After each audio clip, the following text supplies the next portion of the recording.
Hello guys, welcome back on crypto update. तो आज के इस वीडियो में हम जानने वाले हैं मार्केट की अपडेट और देखेंगे कि कौन से ऐसे फैक्टर्स हैं जो कि मार्केट को लॉन्ग टर्म में अफेक्ट कर सकते हैं। सो गाइस, अगर हम देखें तो अभी जो सबसे ज़्यादा कंसर्निंग बात ये है कि जो ट्रम्प हैं वो बहुत ज़्यादा एग्रेसिव मोड में चल रहे हैं। अगर हम देखें तो ग्रीनलैंड पे अपना जो एक्विजिशन है वो करना चाहते हैं। साथ ही साथ वो ये चाहते हैं कि ईयू कंट्रीज़ उनके खिलाफ कुछ ना बोलें जब वो ग्रीनलैंड को एक्वायर कर रहे हैं। वो एक तरीके का ये टेस्ट भी कर रहे हैं कि अगर वो ग्रीनलैंड को एक्वायर कर लेते हैं और वो शायद ये देखना चाहते हैं कि कौन सी ईयू कंट्रीज़ हैं जो कि अपोज़ इस एक्विजिशन को कर सकती हैं, इस डील को कर सकती हैं। और गाइस, अभी न्यूज़ ये भी आई है कि जो ट्रम्प हैं वो 500% का जो टैरिफ है वो ईयू पे इम्पोज करने वाले हैं। वो इस वजह से करने वाले हैं क्योंकि ईयू कंट्रीज़ जो हैं वो रशियन ऑयल बाय कर रही थी। साथ ही साथ एक और न्यूज़ थी जिसमें कि 10% टैरिफ ट्रम्प ने ऑलरेडी लगा रखा है यूरोपियन कंट्रीज़ के ऊपर। और उनको थ्रेट भी दिया गया है कि 25% टैरिफ और लग जाएगा अगर वो ग्रीनलैंड के एक्विजिशन को अपोज करती हैं।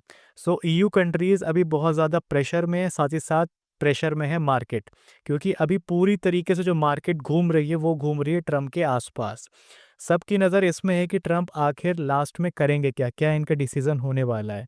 क्या ये जब ग्रीनलैंड को एक्वायर कर लेंगे तो क्या ये वहीं पे रुक जाएंगे या फिर उसके आगे भी बढ़ सकते हैं। क्योंकि जैसा कि हमने सुना है कि कनाडा को ये हमेशा से 51st state of United states कहते आए हैं, मतलब कि 51st स्टेट जो है कनाडा को मानते हैं ये। तो मुझे लगता है कि अगर ग्रीनलैंड को इन्होंने एक्वायर कर लिया, जो कि ये बहुत जल्दी करने वाले हैं, तो मुझे लगता है कि कनाडा फिर नेक्स्ट कंट्री होने वाला है जिन पे इनकी नज़र होगी। सो गाइस, इन सब पॉलिटिकल और ग्लोबल कंसर्न्स के बीच में हमारे क्रिप्टो मार्केट पे क्या असर पड़ सकता है। सो गाइस, अगर हम क्रिप्टो मार्केट को देखें तो क्रिप्टो मार्केट जो बिटकॉइन है, bitcoin as a store of value use होता है, जैसे कि मैंने आपको पहले बताया है। लेकिन जो बाकी की क्रिप्टोज़ हैं उन सब में अनसर्टेनिटी बनी रहेगी। पर जो बिटकॉइन है, बिटकॉइन आप ये समझो कि अब सिल्वर और गोल्ड के स्टैंडर्ड का बन चुका है। लोग अब इसको सेफ हेवन की तरह देखते हैं, सेफ एसेट की तरह देखते हैं। जहाँ लोग सिल्वर के अंदर अपना जो पैसा है वो सेफ रख रहे हैं, वहीं लोग जो बिटकॉइन में वो भी अपना पैसा इन्वेस्ट करेंगे, ताकि वो उनका जो पैसा है, जो एसेट्स हैं वो सेफ रहें बिटकॉइन के अंदर। सो गाइज़, ये अपडेट है ट्रम्प के ऊपर। बढ़ते हैं हम हमारी नेक्स्ट अपडेट की तरफ कि वॉरेन बफे की एक स्टेटमेंट आई है जिसमें वॉरेन बफे ने कहा है कि governments always destroy their own money. इसका मतलब ये है कि फिएट करेंसीज जो भी गवर्नमेंट या फिर फेडरल रिजर्व जो छापते हैं, उसको उसकी वैल्यू जो है वो खुद ही वो ख़त्म कर देते हैं। अगर हम वॉरेन बफे की कंपनी यानी कि बर्कशायर को देखें तो उन्होंने 348 बिलियन डॉलर्स के जो उनके पास जो कैश है या फिर डॉलर्स हैं, उसको जैपनीज़ येन में कन्वर्ट कर लिया है। ये कोई ट्रेड नहीं, एक तरह की वार्निंग है जिसमें कि इनका मानना ये है कि डॉलर जो है वो काफ़ी ज़्यादा वीक हो रहा है। बढ़ते हैं हमारी नेक्स्ट अपडेट की तरफ, जिसमें कि सिल्वर जो है वो सेकंड वर्ल्ड लार्जेस्ट एसेट बन चुका है और उसने एनवीडिया को फ्लिप कर दिया, मतलब कि एनवीडिया की पोजीशन ले ली है। और अभी जो है वो वैल्यूड है, मतलब जो बिटकॉइन है वो 2.6% ज़्यादा जो है वो सिल्वर वैल्यूड है बिटकॉइन से। और मुझे लगता है कि सिल्वर की डिमांड और भी आने वाले टाइम में बढ़ने वाली है। पर गाइस, जो सिल्वर के पीछे का जो रीज़न है वो काफ़ी सारे रीज़न्स हैं जो कि सिल्वर के जो राइज़ के लिए ज़िम्मेदार हैं। सो गाइस, तो सबसे पहला रीज़न वो ये है कि फेडरल रिज़र्व का इंटरेस्ट रेट कट है, यूएस का कमज़ोर होना है, साथ ही साथ जो ग्लोबल डेट है वो भी राइज़ हो रहा है। इन्फ्लेशन है और टैरिफ कंसर्न। अभी जो सबसे इम्पोर्टेंट है वो है टैरिफ कंसर्न, और ट्रेड वॉर जैसे-जैसे बढ़ती जाएगी, वैसे-वैसे जो सिल्वर है या फिर गोल्ड या फिर बिटकॉइन भी है, इन सब के जो प्राइसेज़ हैं वो भी बढ़ते जाएँगे। सो मुझे लगता है कि आने वाले टाइम में ये और ज़्यादा ग्रो कर सकता है सिल्वर, और इसमें और डिमांड आ सकती है। सो गाइस, जो नेक्स्ट अपडेट है वो ये है कि बिटमाइन जो है, जो कि लार्जेस्ट कॉर्पोरेट इथीरियम होल्डर है, उसने $200 मिलियन मिस्टर बीस्ट इंडस्ट्रीज़ के अंदर इन्वेस्ट किए हैं। अब जो मिस्टर बीस्ट इंडस्ट्रीज़ है वो मिस्टर बीस्ट की है, जो कि लार्जेस्ट कंटेंट क्रिएटर है दुनिया का। अब अगर हम इसका देखें तो 450 मिलियन सब्सक्राइबर हैं, 1.4 बिलियन व्यूज़ हैं 90 डेज़ में। साथ ही साथ अगर हम इसका रेवेन्यू देखें तो वो है करीब $473 मिलियन का जो है इन्होंने रेवेन्यू किया था 2025 के अंदर। इनकी जो ऑडियंस है वो मोस्टली जेनज़ी है या फिर अल्फ़ा है, और मुझे लगता है कि आने वाले टाइम के अंदर जो जेनज़ी और अल्फ़ा है वही डिफ़ाइन करेंगे फाइनेंशियल इंफ्रास्ट्रक्चर को।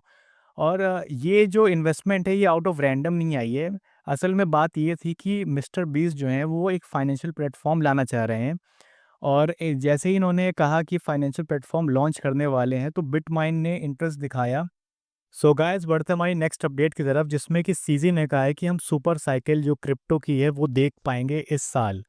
हम जिसका वेट कर रहे थे 2025 में, वो शायद 2026 में हम देख सके क्रिप्टो साइकिल।